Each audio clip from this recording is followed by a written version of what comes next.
I really want to be clear. Welcome YouTube to the Lurie Daniel Favor Show. We're talking here on Urban View, and today we're having a conversation about Blackness and elected officials. Happy Valentine's Day to those of you who celebrate, and to those of you who don't. Sorry, or not. Happy Black Love Day. It all works. But I wanted to have a conversation today in light of the news that broke out around what's happening in the city of New York with our current mayor.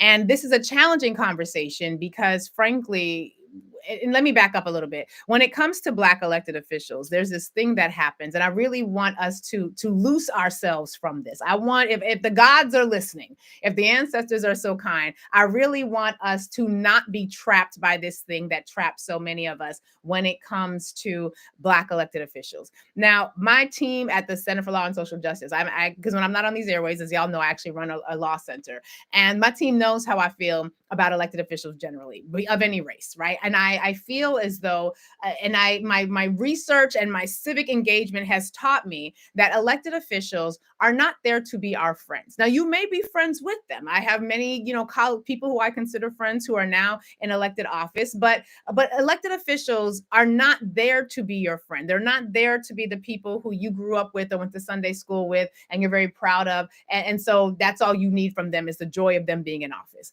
And I want to explain a couple of concepts before we start talking about Eric Adams, who is the mayor of New York City, my city, where I pay taxes, where I still pay mortgage, and my kids were born in New York City. And I want to have this conversation in light of all the horrific, embarrassing news that has come out about Eric Adams and the Trump administration over the course of the past several days. So before we get into that, however, I want to just be clear that from 1619 until 1964, Black people could be killed for trying to have a conversation about civic engagement. Literally, Medgar Wiley Evers was assassinated in his driveway because he was trying to get Black people to register to vote. And part of the American experiment was one that said we cannot allow Black people to participate, right? And so while our white colleagues were having genteel conversations and meeting to determine what the government was going to look like, and our white counterparts were doing things like trying to figure out what does it mean to have a political club, and what does it mean to have a bench of candidates, and what does it mean to hold an elected official accountable, and how does one raise money to be an elected official, and how does one move money from pot A to pot C without going through pot B. And while our white counterparts were figuring out all the minutia of what this new government was going to look like, at the same time, Black people, we had to sneak out to the woods to whisper, to have conversations about how to get free, right? We had to sneak out into the woods for conversations about which star to follow, which star was the North Star, so that when you're following the stars out of enslavement to try to get to freedom, you would know which way to go. Like, that was what our civic engagement looked like. Like, how do we sabotage what's happening at Master's house so that we will get a little bit more freedom? How do we annihilate the people who are trying to annihilate us? How do we stop being preyed upon? That was what our civic engagement was looking like, but it was very quiet. Had to be in the woods. We had to whisper.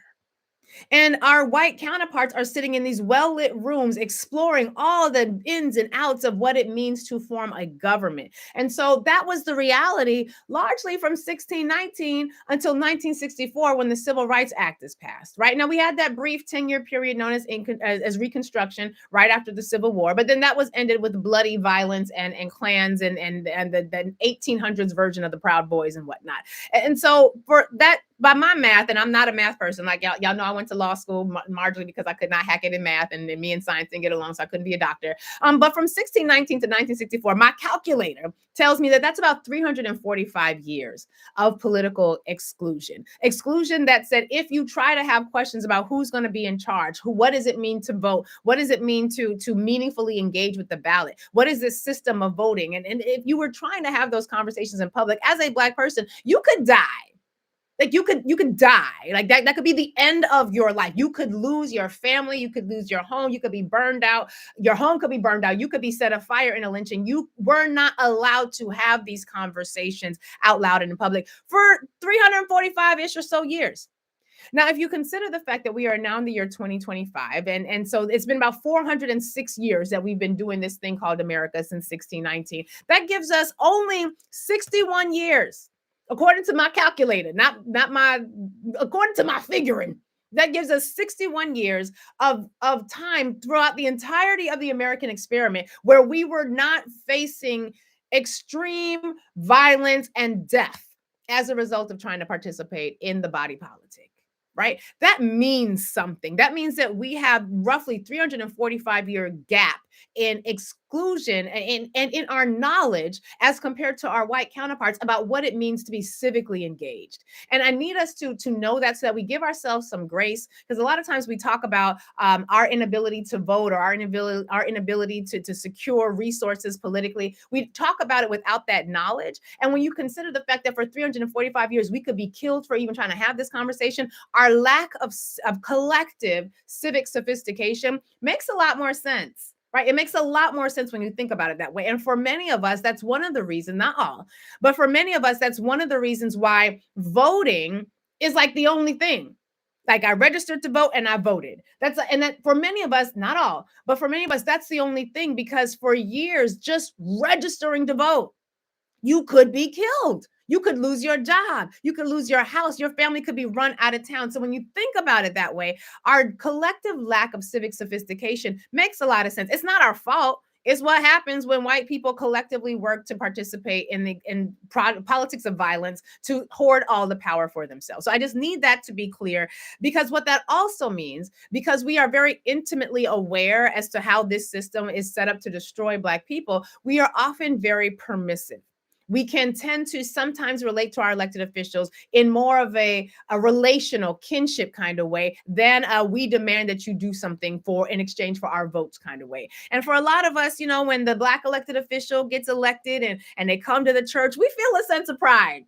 Right? Like we feel a sense of pride. And we saw this with President Barack Obama, to be sure, but we see it even locally when it comes to mayors, when it comes to city council members. And for a lot of us, not all, but for a lot of us, we tend to be like, oh, that's my pastor baptized him, and I voted for him. Or, oh, I used to go to Sunday school with her. And I remember when she was blessed in the spirit. I remember one day she was slain in the spirit of the altar child. I went to school with them. And it's more relational than it is transactional.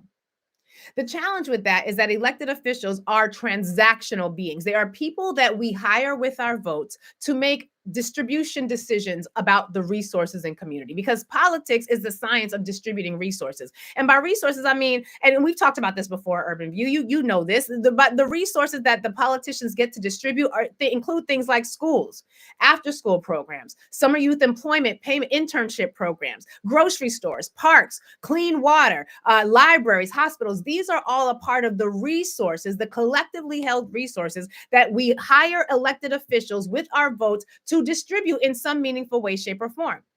The question we have to ask ourselves, as I've said many times before, is when we are not voting for who is going to distribute those resources, who's doing the voting? And if we're in a situation where the white nationalists are the only ones doing the voting, or they're the ones who vote more than anybody else, then we get situations like the one we have right now, where there's a white nationalist, South African apartheid billionaire, running the goddamn government. And so when it comes to hiring elected officials, sometimes in our community, we get a little trapped up. We get a little tripped up because we are more concerned about kinship than we are resources. But I need us to stop doing that, because kinship has its proper place in its right time. But kinship is not appropriate when I have hired you to bring resources to my community. We don't need kinship in that moment. We can have kinship at the cookout. We can have kinship when we do an electric slide. But when you in office, I need you to bring home the resources to my community. And if you cannot bring home resources to the community, and the only thing you provide for me is your Blackness is not a civic skill, friend.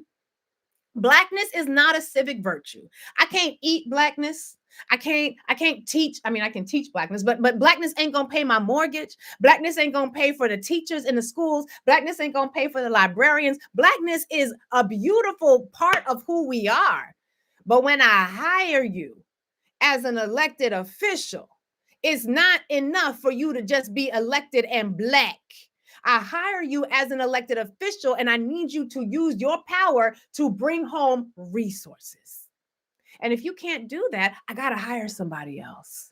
That's how this thing works. And part of it, again, and we're reading Post-Traumatic Slave Syndrome on Urban View. Had a fantastic conversation yesterday. I cannot wait till next week when we get into the next chapters. But we're going to be slow walking through Post-Traumatic Slave Syndrome. But part of our Post-Traumatic Slave Syndrome also manifests in this inability to divorce the kinship notion from the transactional notion of elected leadership. I just need to say that as the background before I get into what we're about to get into this morning.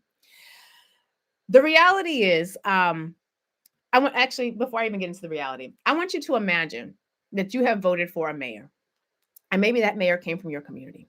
And I want you to imagine that you voted for that mayor. That mayor looks like you, even though in the past that you might be, let's say your community is largely Democratic, right? And the mayor that you hired to be the mayor in this moment, he's a Democrat now, but he wasn't always a Democrat. He used to be a Republican. Used to be a cop, actually. But he's the mayor. He's running for office, and he's from your community. And you notice that as soon as the mayor gets in the office, some decisions start getting made that don't seem to necessarily be in the best interest of your community. Let's say you wake up after having, you're happy that the mayor is in office, and maybe you're still in a kinship mode. So you're like, oh, I know him and he's going to do good by us. But then decisions start getting made. And you notice that the budget for your schools gets cut drastically. Right? The budget for your 3K and your pre-K, your early education programs gets cut drastically. The budget for housing gets cut drastically. The budget for healthcare gets cut drastically. The budget for your summer youth employment programs gets cut drastically. The budget for in fact, hospitals are starting to close down. That's how much the budget gets. The budget for your libraries gets cut drastically. Now you're sitting here thinking, now wait a minute. The schools, the before school program, the after school program, the summer youth employment program that's going to keep my kids busy and off the summer streets where it's going to be real hot and the police going to have immunity in Project 2025 America. All these programs getting cut. Then you cut the money for the libraries and you cut the money for the healthcare. You don't cut the money for every single social service that my community relies upon. But your kin. And I want you to imagine that instead of fully funding those programs, your after school, your before school, your summer youth employment, your healthcare, your library, all the programs that your community needs, the mental health programs that our communities need, the social worker programs that our communities need, after cutting all of them budgets, this mayor increases the budget for the police, brings in new robots, big old robots, cost millions of dollars. And increases the budget for the police so much so that the policing budget now exceeds $11 billion. The policing budget of your city increased so much that your city's new police department is now having a greater budget than some small countries' militaries, the entire military. And this mayor comes from your community, is cutting all the programs that your community needs and relies upon. And you're concerned about saying anything because the mayor looks like you. You're concerned about saying anything because the mayor can do the electric slide really well at the cookout. You're concerned about saying anything because as Black people, we recognize that, well, damn it, quite frankly, it's difficult to criticize this particular elected official because we know how judgmental they are about the elected official. We know what the setup is, and we're very protective. And we go into protective mode because we don't want to criticize this particular elected official because the elected official comes from our community. But I just told y'all, elected official, that kinship question, damn that. The kinship question we put to the side when you're an elected official because we need schools, we need hospitals, we need libraries. That's the only reason you're in the position in the first damn place is because we need those things and we want you to give them to us. That is the point of having an elected official relationship.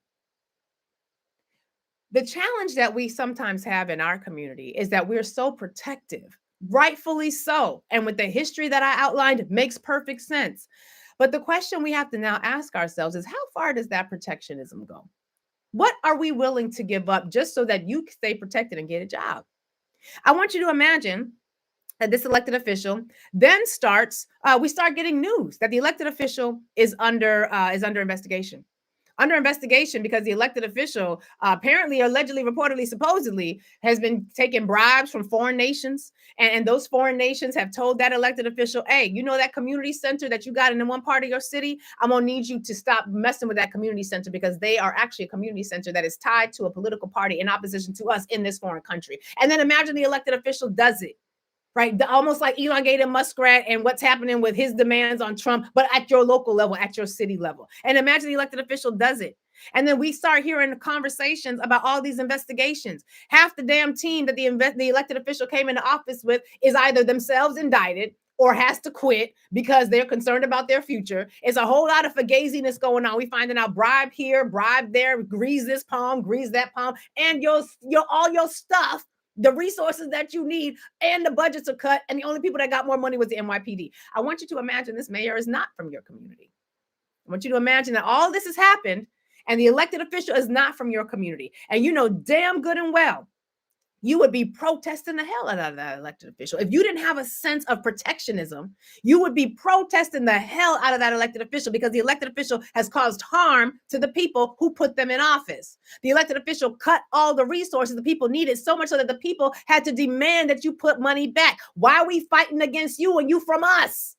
Why are we fighting you and you are the one who is responsible for taking from us? Then we find out, allegedly, reportedly, supposedly, that you're being investigated because they done also said you done took money out the public coffers, election fraud, stealing money from campaign finance funds.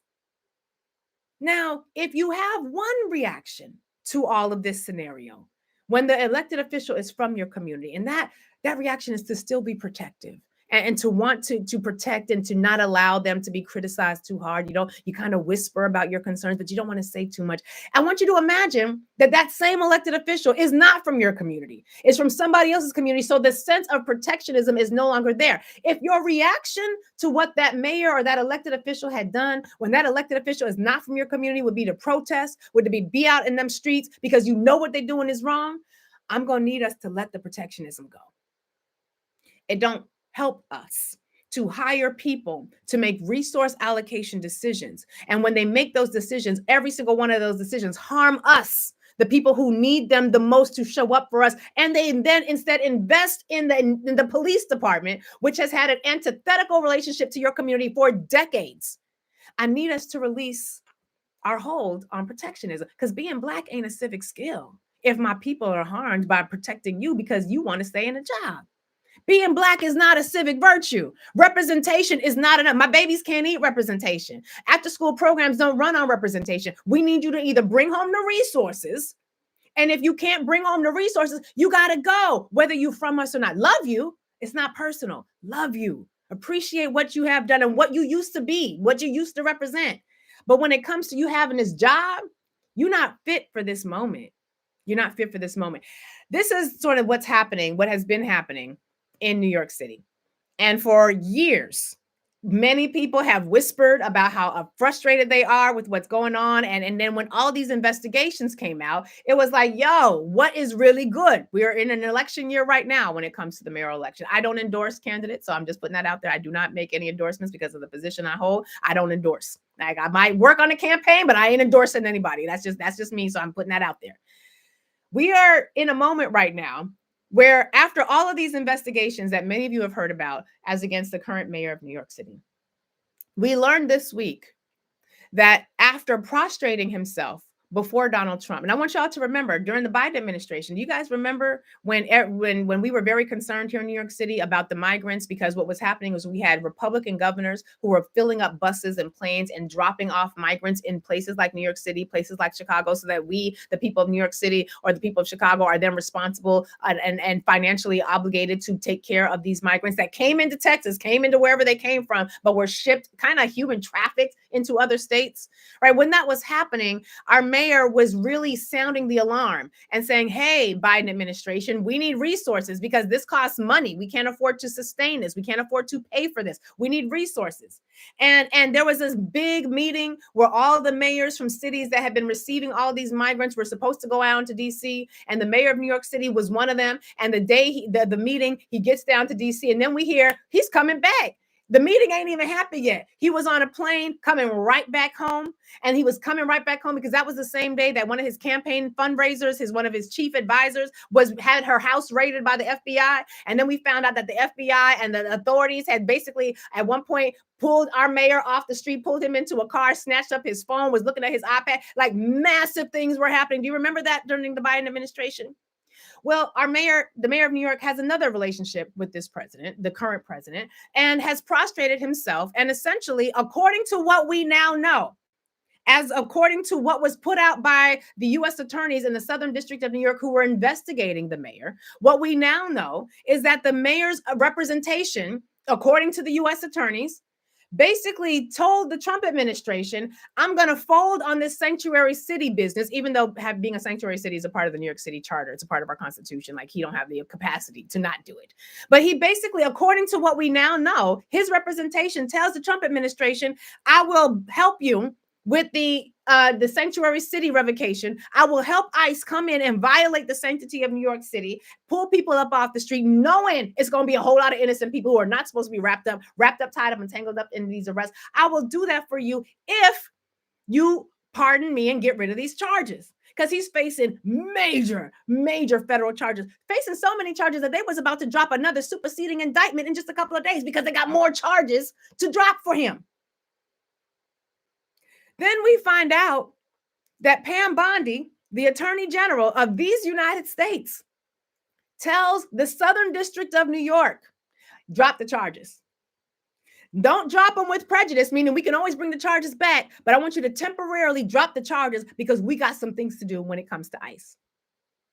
And surprisingly, to my surprise, and I am never one to overly applaud, what we find out from the U.S. attorney in the Southern District of New York is that this is a white woman, attorney, Federalist Society, Republican, just got this job, just was appointed to sit in this seat by Donald Trump just 3 weeks ago.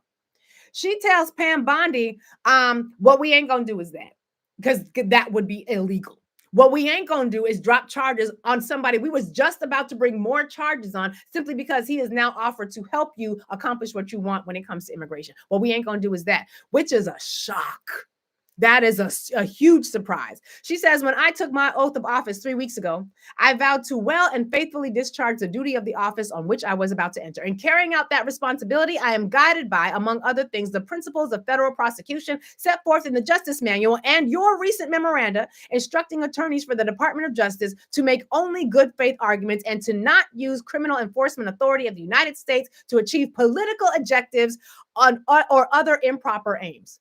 She tells the Attorney General, this is a young attorney, she's in her late 30s, tells the Attorney General of the United States, you are fugazi, you out your goddamn mind if you think I'm going to participate in this illegality. I am not going to go in front of a judge and tell that judge that we no longer have credible charges against this man simply because this man is going to now help you accomplish an immigration issue. I can't do that. And she says, listen, I want to continue working here. I believe in this work. She goes through the legal analysis. She says federal prosecutors are not allowed to consider a potential defendant's political associations, activities, or beliefs. She's citing case law. She's basically cussing out the attorney, the Attorney General without using cuss words. This is lawyer cussing.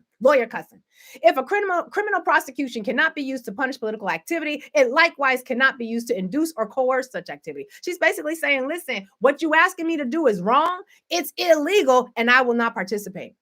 She talks about the fact that rather than be rewarded, Adams' advocacy, because she was there in the meetings when Eric Adams' attorneys were apparently, allegedly, reportedly, supposedly, according to her, saying it's going to be a quid pro quo. We're going to help you. You going to help us. I'm going to scratch you. You going to scratch me back.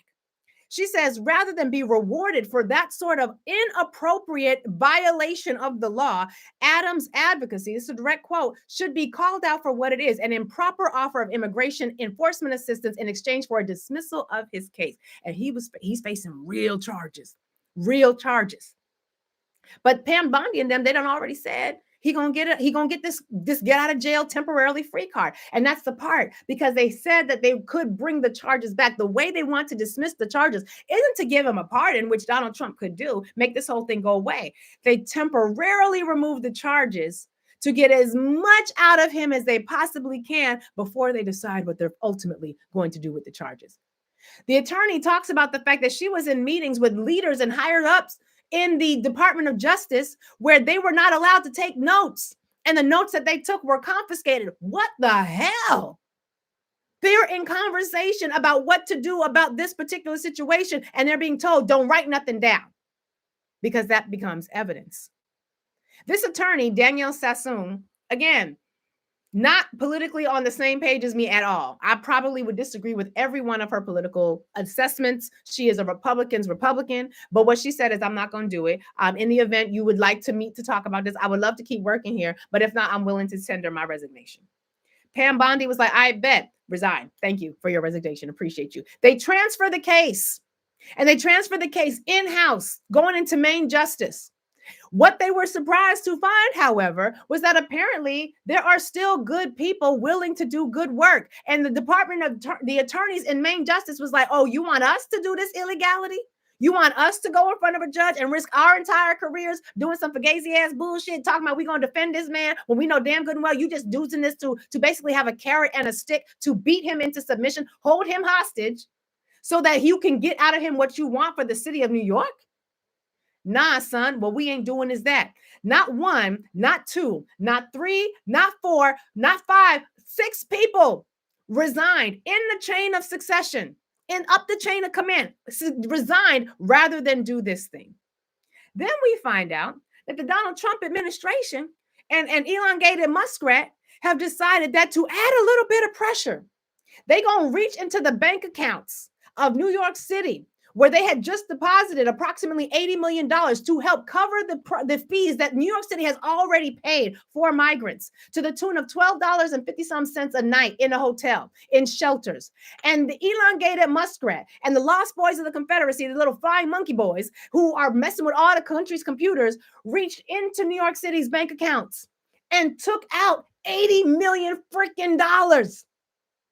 And then took it from an account where the money had been transferred from, and so caused an overdraft of tens of thousands of dollars that we are now liable for. And so we are in a situation right now where not only are they using the law to basically hold the mayor hostage in light of everything that he has done and is accused of doing, because he's innocent until proven guilty. Let us be clear. Let us be fair. He's innocent until proven guilty. But they reached into the coffers of the town, of the city, and took out $80 million. That is no longer there. So when we're talking about elected officials, particularly from the global majority, 866-801-8255, 866-801-TALK. What we have to be very clear about is that we hire elected officials with our votes to do things, to bring home resources. And when those elected officials not only don't bring home those resources, they cut those resources, they give the money to the police department, and are then credibly accused of engaging in illegalities, the likes of which implicate international policies, international affairs. And then we are told from the Department of Justice that they are going to stop those or pause those proceedings until they can get out of that mayor what they want, holding him hostage, holding us hostage, and then robbing money out of our bank account, $80 million.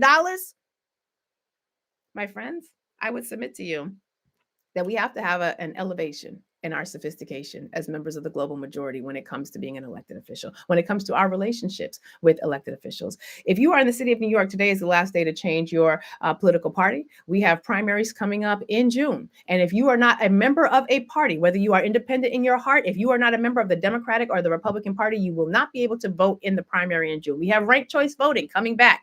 Wherever you are at right now, whether you are in New York City, because I know this feels like a very New York City conversation, we as a global majority are going to have to do the work of reevaluating our relationship with political power. If you do not have elected officials who are bringing home resources for you, get somebody else in office. We don't have time because these people just stole $80 million out of our collective bank account to achieve a political agenda. We don't have time for lack of civic sophistication. Download the 5 Calls app, join an Indivisible group, download the Indivisible guide. If there's not an Indivisible group near you, start one. Get civically active and engaged. We got a 345-year gap in civic knowledge that we have to fill in. And that's part of the work that we do here at Urban View. And it's part of the work that we deserve to be done on our behalf. Our communities deserve elected officials who are going to fight for us, who are going to stand for us, who are going to bring home the resources. And if you cannot do that, you being Black, it's not enough. See you at the cookout. Don't step on my foot during the electric slide. It's just simply not enough for you to hold that position. 866-801-8255. Thank you, YouTube. Like, subscribe, and share. 866-801-TALK is the number. And this is true regardless of whether you're in New York or any other local municipality. Being Black ain't enough.